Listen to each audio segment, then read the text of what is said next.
we're going. What's going on, everybody? Welcome again to another fantastic episode of Him and Her Talkspace, our weekly forum-based podcast with me, your him host, Chad Nails, Master Life Coach, and as always, my fantastic co-host, Nene Window. All right, we got a really good show for you guys tonight. It seems like something that needs to be talked about and at length, because it is a really wide subject, but it's something that definitely acutely hits our community. It hits every community in some way, shape, or form. But of course, with us having to focus on the Black community, we're talking about how it affects us in our community and how it, what it is, what it's not, and how we can navigate in it. Okay, then. Bye-bye. Somebody on the phone? Who on the phone? Get off the phone. Say, I muted you. Nobody was on. Muted myself. Okay. You trying to come in on my introduction? Wow. Anyway. Sorry, Chad. You good, baby. You good. But yeah, so tonight's subject is addiction, living with it, whether or not whether it's you yourself who has gone through it, or even is currently going through it, or a loved one, a family, a friend. It hits our community in a whole mess of different ways. Most notably, off of the recent passing of a friend in many of our heads and brother, DMX, and who has a very well documented history of dealing with drug addiction, trying to get over it, trying to get clean, trying to stay clean, and then ultimately succumbing to a drug-related incident. And so that's what was the catalyst behind us, making this show.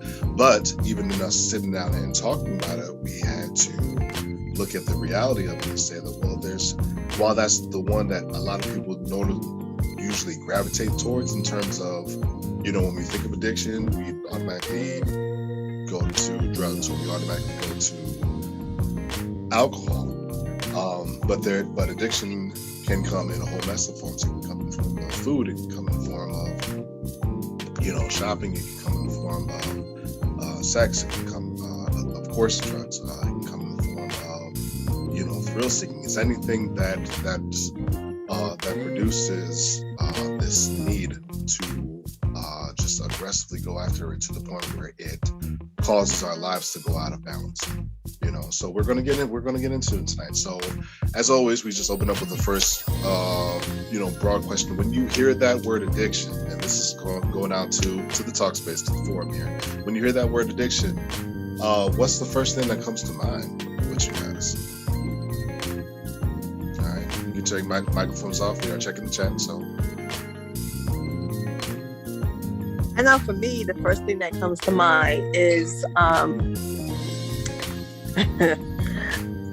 have mixed emotions about addiction, because I grew up with a lot of family members who were addicted to drugs, and both my parents was addicted. So when I think about the biological or the scientific aspect of addiction, I think about the chemical that it releases in your brain when you when you seek out something, and then the emotional part that comes to my mind is the mixed feelings that I have. One being anger, and then the other being compassionate. But for the majority of my life, it's leaned more towards the anger, because of the impact that it's had on my life. So those are just some first thoughts surrounding addiction. All right. Appreciate you sharing that. Thank you. All right. Anybody else?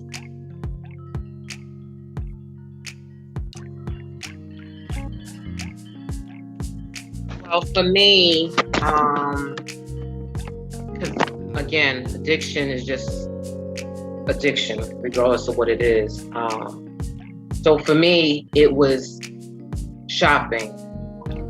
And that has been like my entire life, when I was able to start working and making my own money and was able to, buy stuff for myself.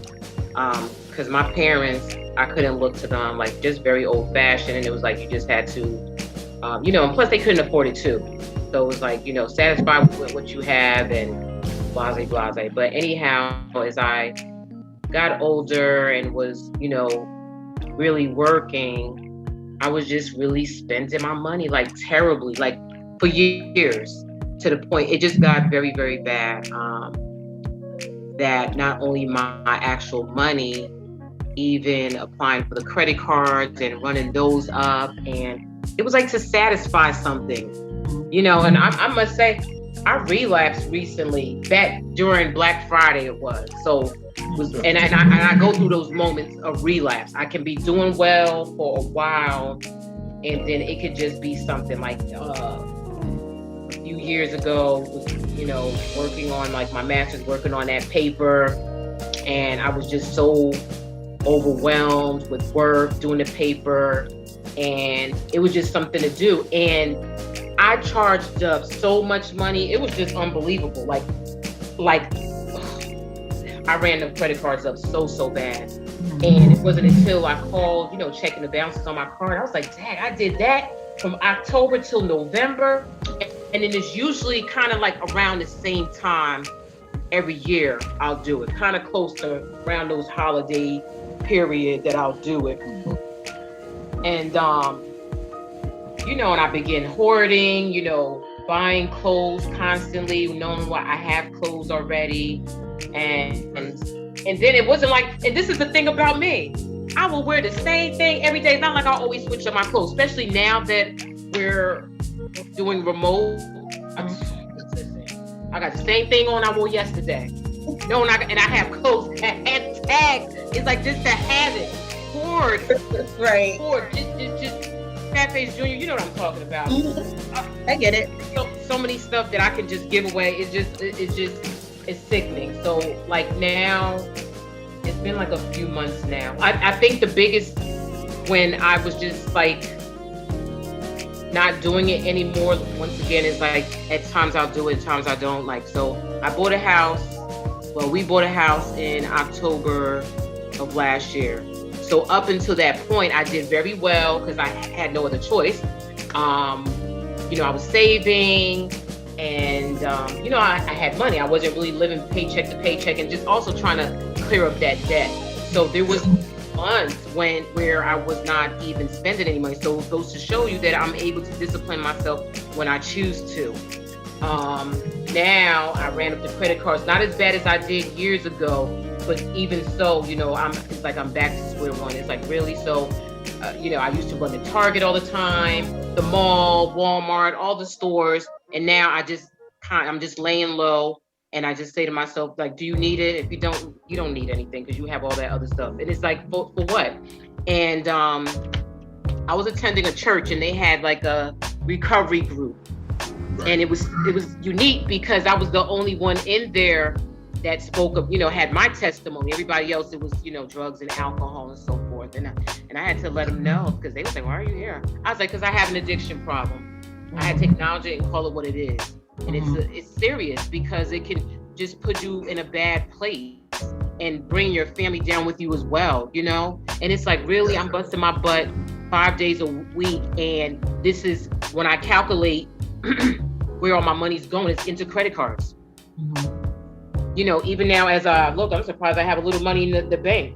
Everything that I have written down is, like for credit cards. And it's like, when do you stop? It's like fulfillment, like you're trying to satisfy something, And I was like, thank you, Heavenly Father, that, I'm not addicted to drugs, because I would be in some bad shape. I mean, I'm in bad shape now, but not that bad. Just trying to get myself through with that's the help relative. of God. Right. You know what I'm saying? And that's the key thing, is having that connection with God. Because some people don't have it. Right. Like, and the only person can understand is God, or somebody else that's going through the same thing you're going through. It's like, of course, you don't want nobody to, like sugarcoat anything, like, or or minimize I am penalties. going through exactly the same thing. I'm sorry. Just go ahead. Oh, But I'm going through. you are? I could definitely relate with everything you're saying. So just go ahead. You speaking for both of us. Yeah, and you know what? I think what it is like you don't stop. Just like someone who's on drugs or alcohol, when you hit rock bottom, you got to get tired. And then there'll be a moment you stop, like, okay, this is just too much. And then you start it back up again. It's just it's so daggone annoying. It really is, you know? And it's like, you do have to take it day by day. You have to hold yourself accountable. You got to catch yourself in those moments. You know, sometimes I just tell myself, I've even run myself, not even just that. Just constantly being out there shopping to the point now, which I think is a good thing. I'm tired of it. You know what I'm saying? Because I'm just all over town and like mentally and physically, like I'm just tired. So now I hate going to the store, and I don't even stay long. The kids be like, what? Mommy just went to that one store, and it'd be that. And the only store I'll go to is Bath and Body Works. I don't go to my favorite store, Express, or any of that stuff, you know, because it's like, you're going to need that, whether it's for your retirement, for your kids to go to college, you're taking away from them. You know? Saving. Yeah. Yeah, it doesn't matter that you have it. You're going to need that money. You're going to wish you kept that money. You know what I'm saying? Like, and I'm not the type of person that's materialistic like that buys Louis Vuitton. And it really doesn't matter, because at the end of the day, it adds up to almost that. You know what I'm saying? When you think of, you know, throughout the year, how much you spend, it adds up to that. So it's just having that. When I was part of the group, it kind of helped hearing people's, you know, testimonies and, you know, what they're going through. And just real quick, I don't want to take up a lot of your show. Once I get on the roll, that's it. But just to add this in with the whole DMX situation, I was talking to my cousin, and I was saying, you know, for people like that, like the artists and stuff like that, they really, you know, like, even though they have money, it doesn't make you at the end of the day. And I feel sorry for them. When you think about like Whitney Houston, her daughter, Michael Jackson, Prince, and all of them, they should have a special group for them, because sometimes people feel ashamed or just that stigma, you know, getting some type of help, you know, like something geared to them. I was telling my cousin about that. She's like, yeah, Faye, that's a good idea. You know, like, you know, something particularly for those hip hop artists, or, you know, where they can relate to one another and maybe get some spiritual help or whatever type of help, you know. So that's it. I'm not gonna take up much of your time. That's to make up for all the times that I've been on your podcast and wasn't really saying nothing. This is a very good topic, guys. Thanks for selecting this topic. Thank you, Faye. You're welcome. Yo, you're all caught up now. All right. I am. Thank you. Let me be the one to say you are totally caught up now. Okay. Thank you. Thank you, Faye. You're welcome, my Fat Face Jr. Appreciate it, man. And I'm glad that you said a lot of what you said, especially the fact that you yourself recognized that it's not like it took like an intervention or something like that. You yourself recognized and you were able to say, this is officially out of hand. This is officially to the point where you weren't even recognizing how much of yourself you were pouring and how much of your resources you were pouring into this, until you took a look and was like, damn. Like, so that's huge, and I'm glad that other people on the call are able to relate with you on that. That one's a really special one, the retail addiction, because when it comes to drugs, if you want to avoid it, you don't go to the places, you don't go around the places and people that sell it. If it's alcohol, you don't go to the club, you don't go to the bar, you stay away from the liquor store. But retail is all the time. It's whenever you look at your phone, it's whenever you turn on the TV, you're getting hit with that.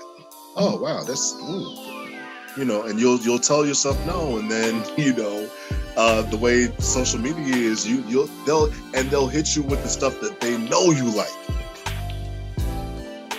You know, and it's just like, what do I do? It's for a lot of people. It's like, what do you do with that? So it is a big deal. It really is. And being able to take that first step. Like most, programs that are out there, they say the first way to tackle a problem is to admit that you have one, and you were able to do that. You were able to, and you were able to, start with that first step and then go with it. So I really appreciate you sharing your story with us on that. Is there anybody else that wants to just shoot out right off the top of their head? What's the first thing they think about when they hear, think about or feel when they hear the word addiction? Before needing to put our 2 cents in. I would kind of say, just from the top of my head, just when you hear the word addiction, what just comes to your head is, it's somebody addicted to drugs or just drinking. It's not normally like, it's when you critically look at it and just analyze it. That's when you could be like, yeah, I think I'm also addicted to shopping or something else. But just the word addiction means you're probably addicted to drugs or just drinking. And a lot of people are addicted to gambling as well, like just going to the casino. I've been once addicted to just gambling, and it was bad. And now, just going off, now I look at it and I'm like, if I have to wake up because of the time difference of when I lived in Europe and down here in America, I have to wake up at 6 or 7 o'clock on a Saturday and Sunday to watch soccer, and I watch it all day. I get invites to go out and I'm like, no, I want to watch my game. That's an addiction, because if I'm not watching soccer on a Saturday morning, like I'm literally up. It doesn't matter if I stay up till 2 or 3 in the morning. There's a game at 6 or 7. Because I'm used to watching soccer, my mind is always there. If you invite me somewhere else, I'll just be sulking. I'll genuinely be sulking if I'm not watching my game. And it'll be like, what's wrong with you? You have an attitude. But genuinely, it's because I feel like I want to be watching my game. Right. And I think that's another thing too, that if it affects your emotion that way, then that's something to look at. That's something to, pay attention to. That is a very chief point. Yeah. You're right. Because I've always prided myself in, all my life, living in different cities in the world. I feel like, I'm not addicted to going to the strip club. I did go to the strip club when I was younger, but looking at it now critically, I'm not addicted to it. The only thing that has been consistent, that me leaving different places for the past 10 years, has been no matter where I am, I will literally go on my way. If I've stayed in hotels where I had to go to the manager to tell them, hey, can you change the channel? I want to watch a game. I've done literally a whole lot of stuff. Like, I will go out of my way. I remember I was in Manchester and I needed to go watch a game the next day. I had to go and I paid like £500 to go watch a game. And I just didn't care. And that's it. Looking at it critically now, that's been consistent in my life for the past 20, 25, 30 years. And anybody who knows me and who knows me closely, it don't matter if we're out drinking till 2, 3 on a Friday night or on a Saturday night. As early as 6:30, 7 o'clock, I'm up watching soccer. That is, looking at it now, I'm like, that is an addiction. That is an addiction. But yeah. Yeah. All right.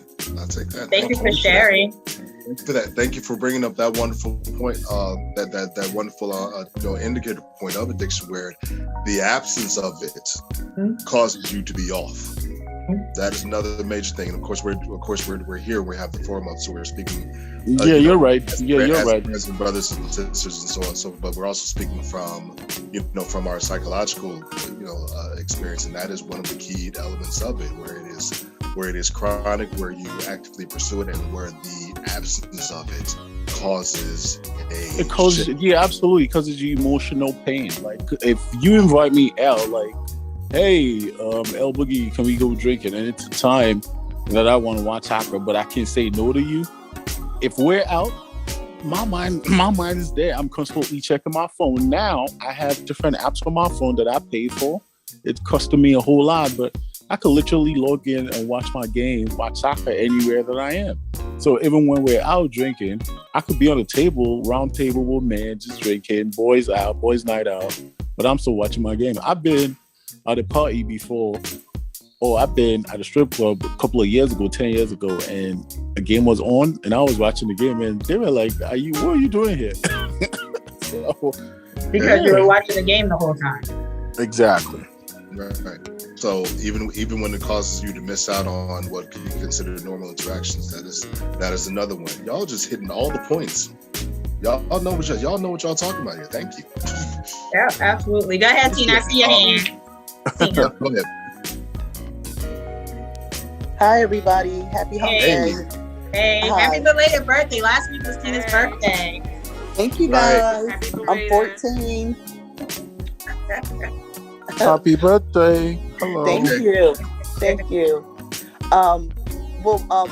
The topic is a great topic, addiction. I have an addictive personality.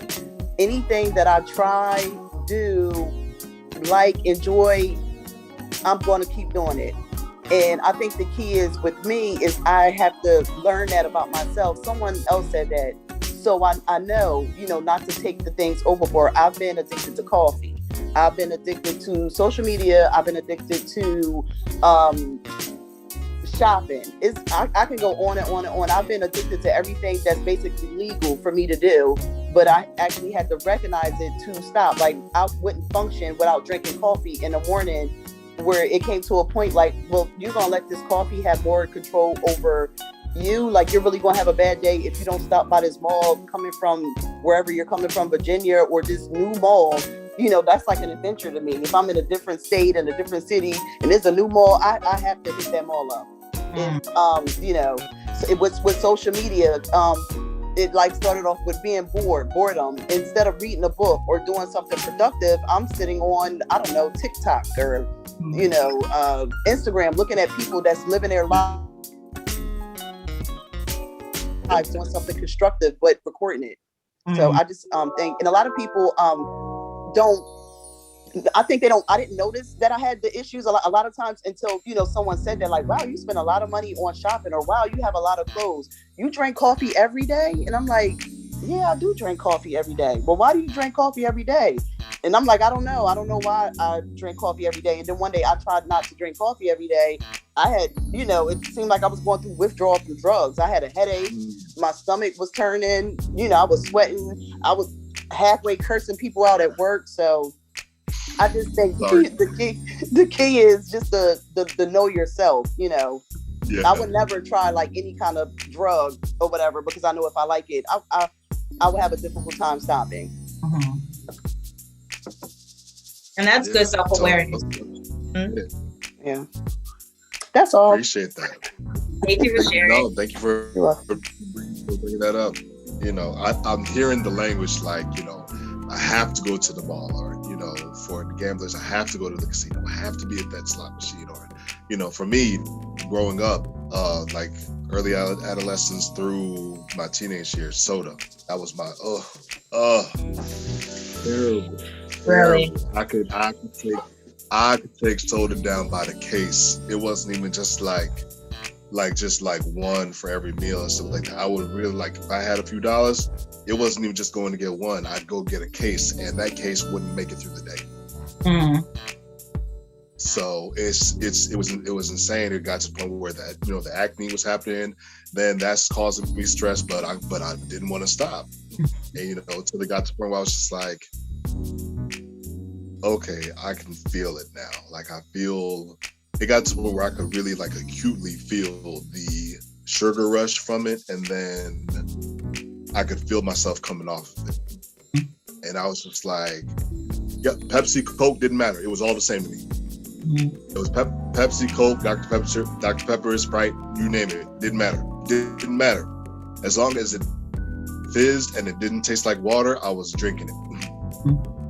So then I started to, it finally came to the point where I was like, okay, I can feel all the detriments from it now, but I still like bubbles. So I started drinking seltzer water. And I would just like flavor the seltzer water, or I would find like flavored waters or mineral waters and stuff like that. So I would still get that rush of drinking something fizzy without all of the side effects of just, you know, straight up downing soda and stuff like that. And it's to the point now where I can drink a soda and maybe not drink one for like a week. And I'd be all right. But yeah, to go without soda, it was like, okay, it's time for dinner. Cool. What am I drinking with dinner? Water? No. What is this shit? Yeah, forget the fact that I need water to live. But yeah, so that was one of those. That was, you know, one of those things. So appreciate everybody sharing, you know, their first thoughts on it, as far as you know, what first comes to mind. Do we have anybody else that wanted to, you know, drop their first 2 cents on it? Sure. Chanel, I see your hand. Yep. Nelly. Oh, no, I don't mind. You just go ahead, because I was just going to say about the caffeine and the sugar.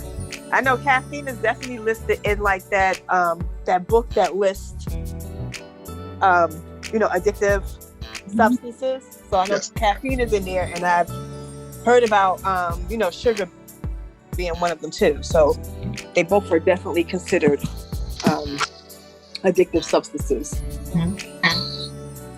Let me see. Okay, I think not that I'm necessarily addicted to, well, probably, because it was at a point where I would have to have dessert after dinner every single day. So obviously that's sugar or whatever. I've calmed down a lot from it. I don't have to have it every day. I do have it, but not every single day. And I don't like drink as much sugar in my tea. I used to put sugar in my tea and coffee or whatever. Like I've not gotten to the point where I can't have any sugar or any like sugar in my tea or coffee or something like that. But there was a point where I was every single night after dinner, it had to be something sweet. So just kind of tough. That's added on fats, and we don't need those either. So It's just bad. I know, really bad. is. Bad, all of us. And don't let it be chocolate. Oh, different story. But it's a real thing. It's a real thing. And it doesn't even just boil down to things that you take in. It can just be stuff that you do. There are stories of people who are addicted to cleaning. You know, we talk about them being like, people that, you know, them being like OCD or something like that, and they fall under there are certain cases that fall under both obsessive compulsive and as addictive, you know, things. There's a very close, you know, correlation between the two. So there's that. But you stop and think about it, like, well, cleaning is not necessarily a bad thing, right? Because we should want things to be clean. But it's when it falls out of balance with everything else, or when it's something that needs to be done, or something that you believe that needs to be done, even when it doesn't really need to be done. Like, you don't really need that pair of shoes, but you tell yourself, I need that pair of shoes. Why? Because it goes with the leopard print skirt. You already got leopard print shoes to go with your leopard print skirt. Well, this one's for when I wear it in the wintertime. Justification. Hard justification. I'm just using that as an example. Don't y'all women get mad at me because y'all got 4 or 5 different pair of shoes for one outfit. I know this, but you use it for different seasons. I'm just using it as an example. But yeah, it's like, it's one of those things. Having a soda isn't once in a while isn't a bad thing, but when you tell yourself, I have to have it for every meal, and even when I'm not eating, and it doesn't even matter what flavor soda it is, you tell yourself that you need it, you know, or that you have to have it, you have to do it, you have to go to this place, and so on and so forth. That's when it gets to the point where it's like, where it just falls out of balance. Should you be drinking more water if you have soda? Yes, you know, to balance it out. Having one soda isn't going to kill you, but if that's all you're drinking and you're not taking in water, you're going to feel it eventually.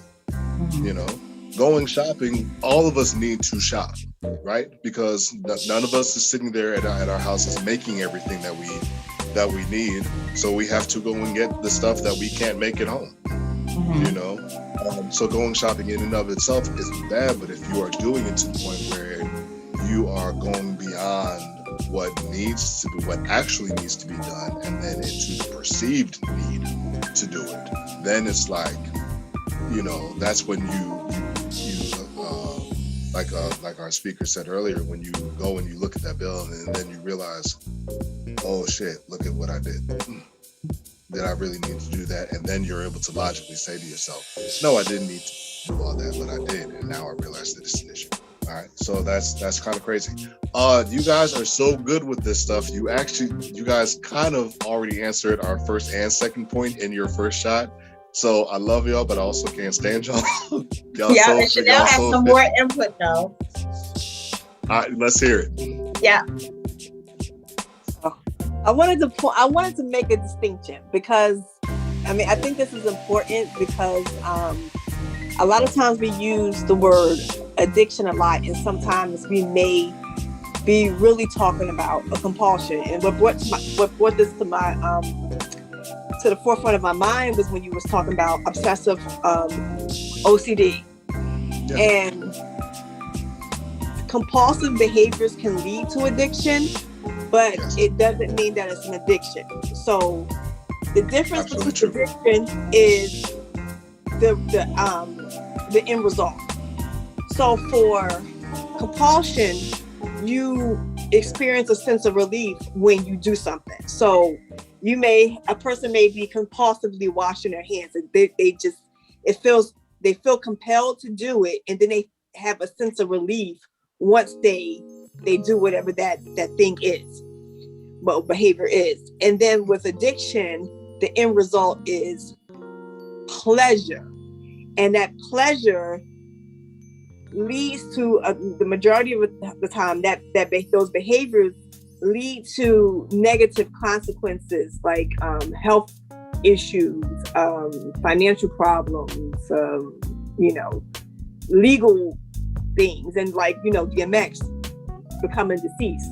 So I think it's important just to make that distinction, because when you have people that you're talking to that have extensive experiences with addiction, sometimes when people say things, it can be a bit off-putting because of the severity of a life with a person, or being a person who has experienced addiction.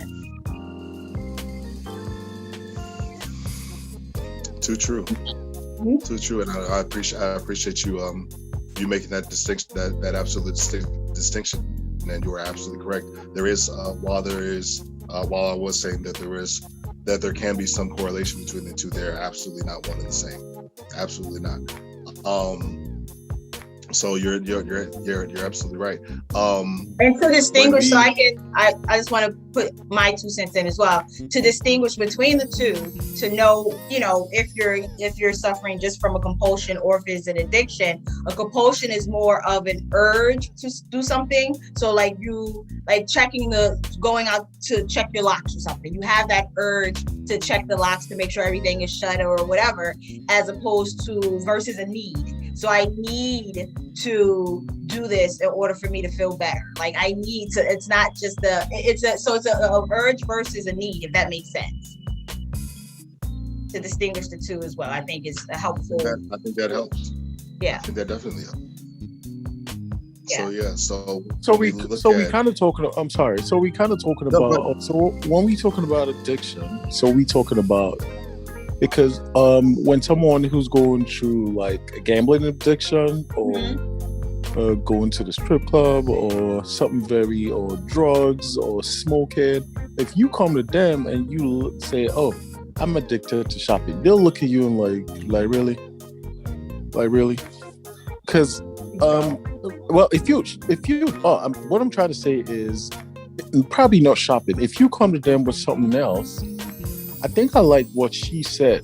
She talked about an addiction is probably, what she said about, so an addiction is something that at the end probably leads you or gets you in some form of trouble or something that you need to come back from. Because if we look at it critically, if somebody's has an addiction to gambling or shopping, it leads to financial mismanagement or debt or something like that. If you have an addiction to drugs or smoking or just drinking, it probably leads to debt. If somebody else has an addiction for something else, it's probably not that serious, so they probably don't have an appreciation like you will want somebody to have, because they're going through something more serious. I think there's probably like a very fine line between an addiction and a want and a need. And yeah, it's something, there's probably a gray area in there that just needs to be defined. Well, like I said, the compulsion can lead to addiction, but one of the things that differentiates the two, another thing that differentiates the two is that the awareness of it. So many people with addictions, they're in denial. Where a person who has a compulsive behavior, they're aware of their compulsive behavior and they understand that it's like illogical or excessive and not realistic. But then a person who is addicted, usually they're really detached from that awareness, and they may not be able to recognize that their addictive behaviors or their addiction is causing certain problems. So you'll see a lot of people who are addicted and they lose weight because the majority of the time they're sleeping or they're not eating, and they don't realize that they're doing this physical thing to their body because they're just feeling so satisfied from that drug. So they're in denial. You'll see a lot of people with addiction, especially drug addictions, that will be in a denial about it. They say, "Oh, I can stop whenever I want." And if given the opportunity to try, most of them will not take it. Or they just have these ways about them that it's just really hard with an addiction.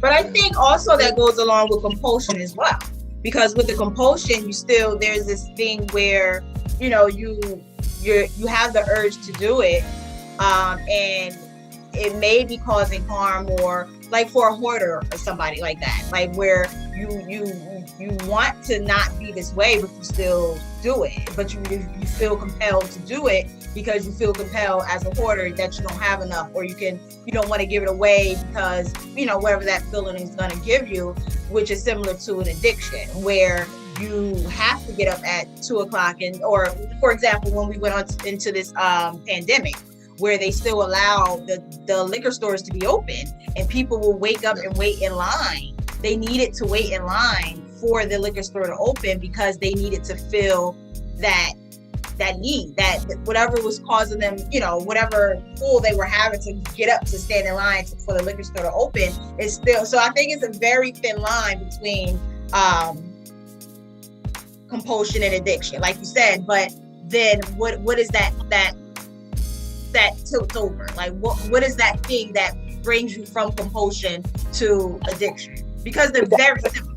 But that's the thing, they are similar. So like I said, addiction, the outcome that you're receiving is pleasure. Compulsion is a relief. And the awareness. Most addictions, they're in denial. Where compulsion, you're aware of it, but you still need that sense of relief. And the thing with the treatment too, your treatments for both of those are different. So a lot of times for OCD or compulsive behaviors, many people get treatment in the form of CBT, cognitive behavior therapy, where treatment for addiction, it may involve like some medicine. That's how those meth clinics, but it definitely is a different form of treatment, like counseling or something like that. But I do know for like compulsive behaviors and things like that, things like anxiety, which can exhibit some forms of compulsion, they definitely do a different type of therapy for that. Yeah, good question. I have another one. How about if you're addicted to PlayStation, because I do know a lot of people who are just addicted to playing games. You're right, because I was thinking about that with my son. Like, Yeah, but know a my lot- son, I actually got some counseling services for him, and the counselor or the therapist person was like, you know, the game is like an addiction for him, and he, and it is, and it's like that for a lot of kids, and again, a lot of them, if you have to talk to a person, you ask them, they're like, I'm like, you're addicted to the game. No, I'm not. You hear a lot of people say that. If you have grown people who are addicted to it, it's more like you can have a different type of conversation with an adult surrounding it than a kid. Because a lot of times, you know, children are just not aware of, you know, a lot of things that could be taking place. But if you were to talk to a grown man that constantly has to be on a game, if it's an addiction, then you'll probably get somebody that will be in denial. If it's a compulsive behavior, then you'll get someone that might be aware that, yeah, I play the game a lot, but then they still do it because it gives them that sense of relief. Yeah, you had a really good drop in the chats. The detriment to the person caused by addiction is what separates us. So I appreciate you putting that up there. And that's, Eric also that has is his hand raised too. Yeah. You want to add on to that, Eric? Oh, yeah, I was just wanted to say that that to me, that's what addiction entails. I know that I was addicted to first off video games, and I knew that I was addicted to it because I was taking money. I was stealing from my dad to play it. So it's causing. Wow. It does things to you. That's what addiction is. When it can become a detriment to you and or people around you. And even so, later on, I was addicted to reading, learning. So like over-reading, overindulging and studying and learning, it became a detriment to my sight. So just like things like that, it can also be accounted for or attributed to being a detriment to your health or a detriment to others around you. Just those two things as an example. Right. Good point. So, talking about that, another one, how about if you're addicted to watching porn? It's not a detriment to anybody around you, but you have pleasure from it. It's self-pleasure. So it's a very thin line and a very gray area, because the more we go into it, you will see that the definition doesn't really cover every form of addiction. Because I know people, but that addiction to porn, right, can cause issues with your relationship. If you're not, how about if you're not in a relationship? If you're just by yourself. There are actually studies of it. There are actually studies that do show that overexposure to it can actually alter your social. It can kind of alter your social compass. Exactly. But you also know as well that is very subjective. It's subject to a debate. It's subject to a debate. If you say, like, if we trying to say, all right, I completely agree with Chanel, with the addiction, and Eric as well. It has to be a detriment to people around you. But I was just thinking about that. I was just thinking about, okay, how about people who are addicted to watching porn? But it doesn't have to be a detriment to people around you. It's just a detriment to yourself as well. Period. Yeah, that can be the effect of people around you. That's actually a secondary effect. The addiction primarily affects you first. Right. And that's across the board. Pretty much. Well, yeah, everybody right. Yeah. And Eric, you were going to say something. I also want to say something as well, but I heard you were chiming in. No, it was just piggybacking off of what Chad pretty much just stated. Just you are having issues because it can cause issues to yourself, which is a detriment. What could be, because studies have been done, whereas if, say, most people, if they're watching that, they're masturbating. Right. Too much of that can cause an issue if you do become involved with someone. because then it would make it harder for you to want to perform with that person because you're so used to performing by yourself with that. Pretty much. Yeah, and it definitely affects the relationship, and you get completely turned off very easily, and you don't want to see them. Yeah, you're right. Absolutely, it has ripple effects. Definitely. Yeah. And that's and it's based off of largely a lot of untruths, because a lot of people, especially in that one specifically, a lot of people don't even understand what goes into being a performer in that industry. Those are people that there is a lot that goes into it. I know this from some firsthand accounts with people who have been in that industry. So you might be looking at it and saying, "Oh, this is just what's happening" and stuff like that. You got to remember, it's a production. It's a production. So there's a lot that's happening behind all of that. And you're thinking that this is just us, just people just, doing what comes naturally. There's a lot of unnatural stuff that happens with it. So. And also it could be a detriment to yourself if you think about it, because if you are addicted to porn, how likely are you going out to seek real relationships? Because you're satisfying yourself at home. Now you're becoming antisocial, and you're not going out to either meet people or hanging out with friends or whatever, or getting into real relationships because you're self-satisfying. You're doing it to yourself. So there's no need for you to go out and, have drinks with friends or to, whatever, because you're doing that. So I think speaking from a personal level in my marriage, it would happen, like my ex-husband would watch it prior to going to church. Like, so it's kind of like where that interruption didn't really, and not, it affected our relationship, obviously, because we were divorced, but to the fact where when you went to church, before you went to church, you had to that was a need that you had to get in before you went to church. That's a detriment to yourself. Like, you're supposed to be getting right to go to church, and you get right, and then you got right. So that was a detriment. So I think it's different levels, but definitely porn addiction can be a detriment to yourself. Absolutely.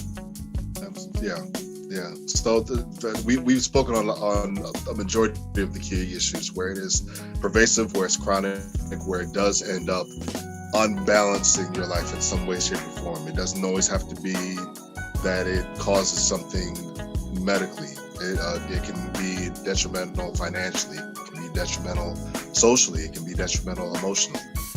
And then, by virtue of that, how that destabilization happening in the individual, the people around that individual can then be affected. So that's definitely one of those things. The case of the OCD person who feels like they have to, before they leave for work, they go back and check to make sure that they lock their door like 5-6 times. That's not damaging anybody.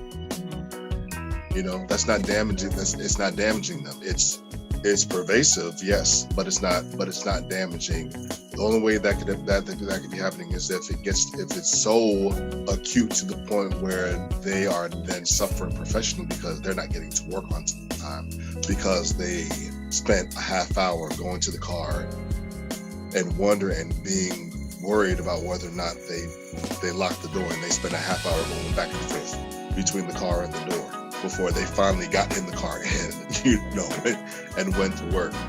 But that's not the case with every OCD person. With an addicted person, it is the pursuit of pleasure, whether that pursuit of pleasure is just because they love that feeling as much as that, they just love that feeling, and they just tell themselves, I always have to have it, or if it's a pleasure that is being sought as a stress relief.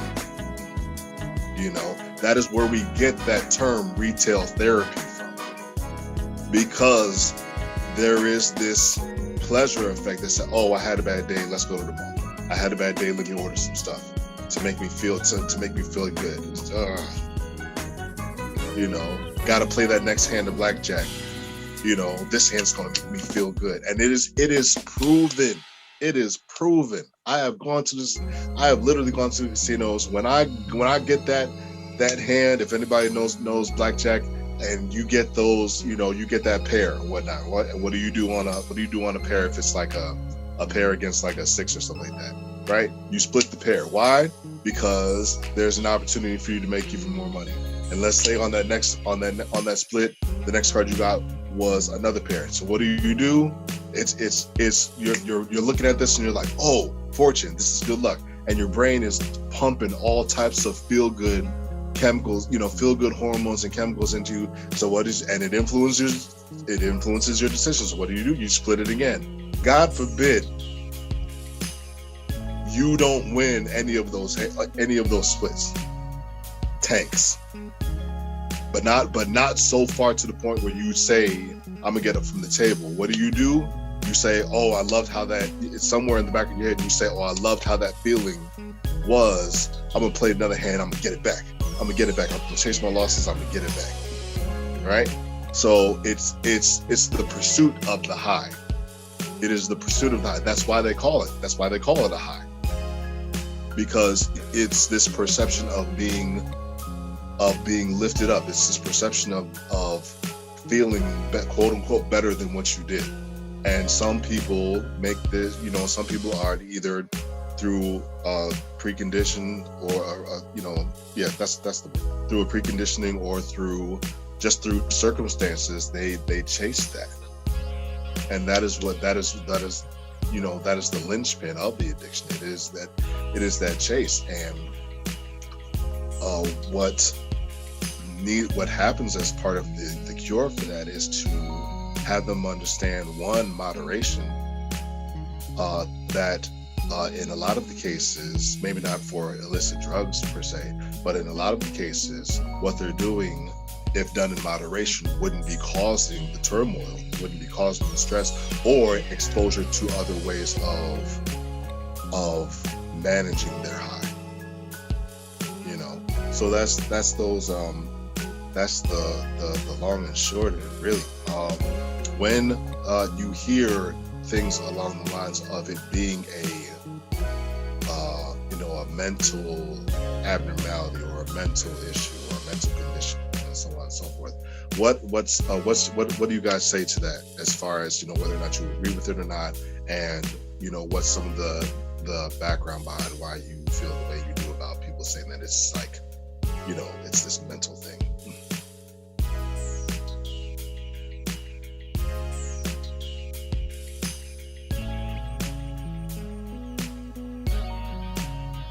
I have my thoughts on it. I understand the doctors or whoever put it together. If they put it in the DSM, I believe 4 or 5, whatever version they're on now, that is now considered a disease or whatever the case is. It changes. Every next version is going to be something else. I think the fact, because they're saying that they're labeling it as a disease, and this is as it stands right now. They're labeling it as a disease. However, in my opinion, a disease is something that you get, like cancer is something that you get, or diabetes is something that you get that you can't, necessarily control, or you control with treatment. Whereas if addiction was a disease, in my mind and the way I think about it is, if addiction was a disease, then how then can you control whether or not you do it? Because it's all based on whether or not you want to stop, or you have that strength enough to stop that addiction, on whether or not it's treatable, compared to a disease like cancer, where it's based on the medicine and how your body reacts to the medicine on whether or not that cancer goes into remission or whatever the case is. So I have a difficult time. And again, it'll probably change again, because before homosexuality was considered as a mental illness or a disease, and now it's not, according to the DSM. So my thought is that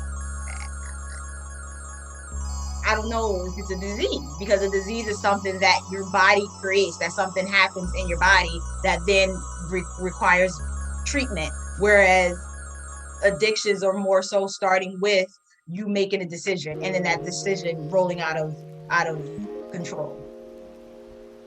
I definitely agree with you on that. When I first thought about it, I wondered why they refer to it as a disease as opposed to a disorder. And that's only by virtue of the fact that they've done a lot of studies that have been generational studies, and they've actually been able to prove that parents who might have been heavy alcohol drinkers, and we see this, the alcohol babies and drug babies and so on and so forth, that parents who had a high level of alcohol or drugs prior to having kids, they found that the kids had a higher predisposition. That was the word for it. A higher predisposition for it. So it's like, okay, I get that it's not a disorder in the fact that you can just fall into it. But for some people it is, because you got some people who have no history of alcoholism in their family, and that just happens to be their vice for whatever reason. And it's and that's what has me feel like it could be either or. But DSM says it's a disease.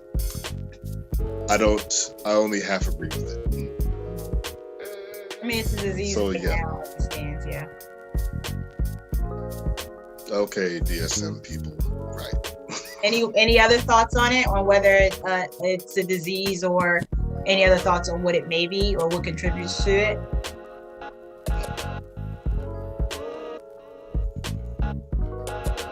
No one? Which is fine.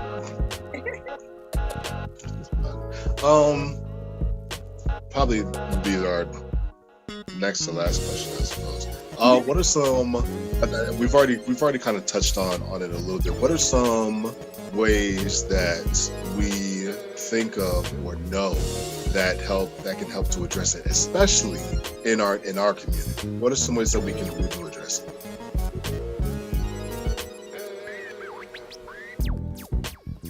I think talking about it.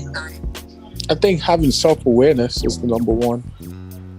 You got to have self-awareness to know that, this is a form of addiction. If you know this is a form of addiction, self-awareness will definitely lead to accountability. And you can hold yourself accountable to say, hey, I have a shopping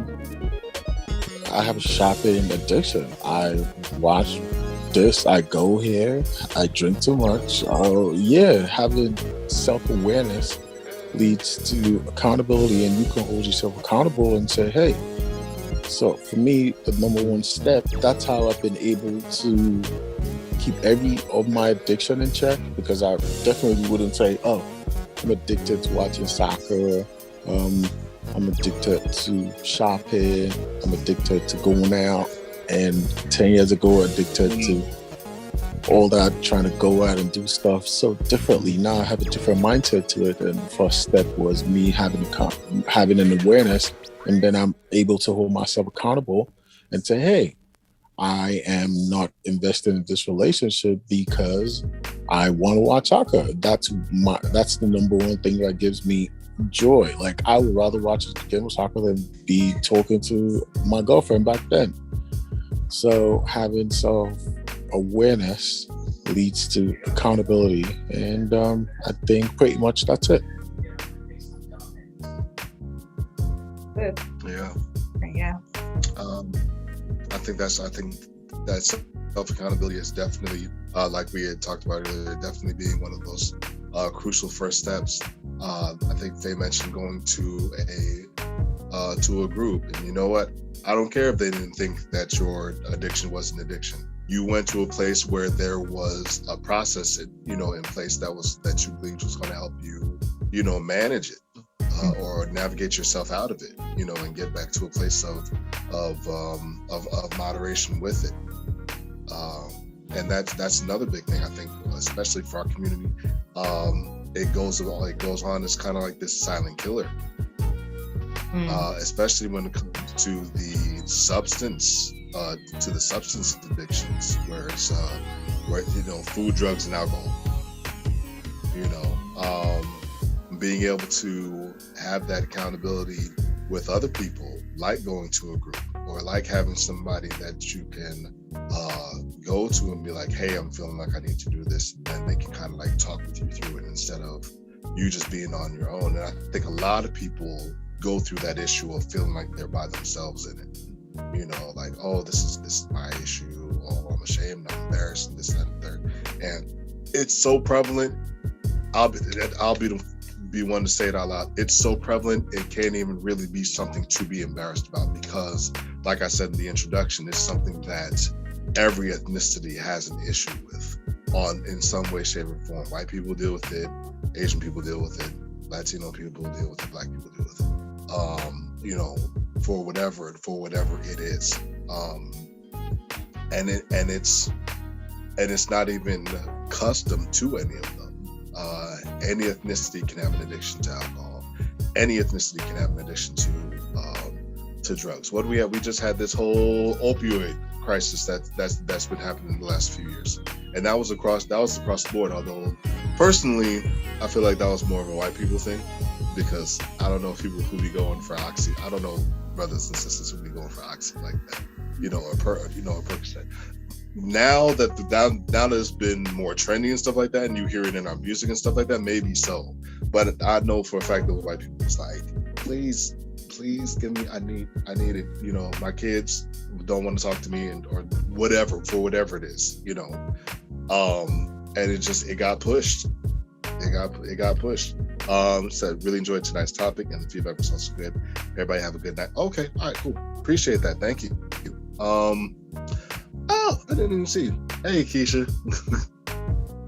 I didn't see you pop in there. But yeah, that's between those two, the self accountability, and then being able to extend that and find accountability in others, whether that's a group or family member or friends, you know, whatever. Being able to have that, so that you have a voice other than your own, to be able to help speak, you know, some alternatives to going into that, or even if it's not going, you know, even if it's not completely turning away from it, maybe turning down from it. Like they were saying, like the meth clinics or something like that, where instead of going gambling every weekend, you know, you have the friend that goes with you every other weekend. So you still get it in, but now you're not doing it as well. And, you know, you set it up to where the friend holds your money, you know, and you say to yourself, okay, my limit is $500 this weekend, right? And you run out of that $500, you get nothing. Your friend has your cards, your friend has your cash, and if you run out of it, then you're done for the weekend, you know? So you have those things in place. We look at what happened with DMX. We knew that he had been dealing with this substance issue for years. It was publicly known. It was publicly connected to him. And we had seen times where we knew he was on something, and we had seen times where he wasn't, and we could tell that it happened enough times that we could tell the difference. You know, could there have been more that could have been done? Yeah, but not everybody's always aware of what to do in a situation like that. You know, so that's just really what it boils down to. If you guys have any other questions or concerns about addiction, you can definitely open up at the end of it for any takeaways that you guys have. Anybody want to share anything before we kind of like wrap this up?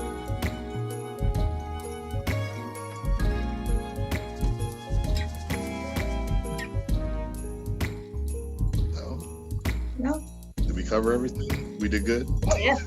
Yeah. Okay. Cool. I'll take that. Well, of course, for those of you who are watching on YouTube, once this does come up, by all means, like, comment, share, spread the word. Let people know that we have the space open, and you are invited.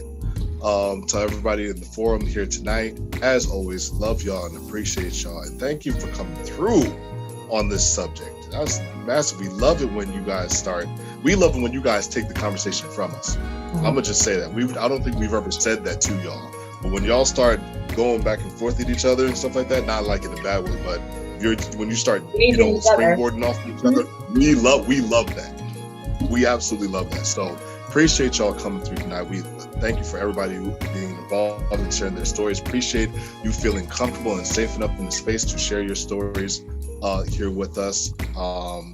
And if there's something that you were able to take from it that you can show to somebody, share to somebody else, by all means, once it's up, you guys can always go to our channel on YouTube, Him and Her Spaces, where the video will be posted up, and share away. And next week we got a bit of a doozy for y'all.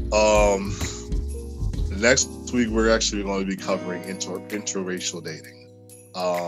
Whether it's something that you've done or not, it's a pretty hotly contested thing. You got people that have an issue with Black women dating white men, or Black men dating white women, and so on and so forth. So that's gonna be a hot and heavy one for next week. So you guys set your schedules, bring a friend, bring an extra person, stuff like that. We will have the preview for the video once it's posted. It'll be on the Facebook page and Him and Her Spaces, and then we will see you guys up there as well. So until next week, when we see you guys for that show, thank you for coming to Him and Her Talk Space, where as always we have 2 coaches, 1 space, and 0 reservations. Yay. Thank you guys. Thanks so much. Have a good night. You guys have a great one. Good night. Good night. All right, good night.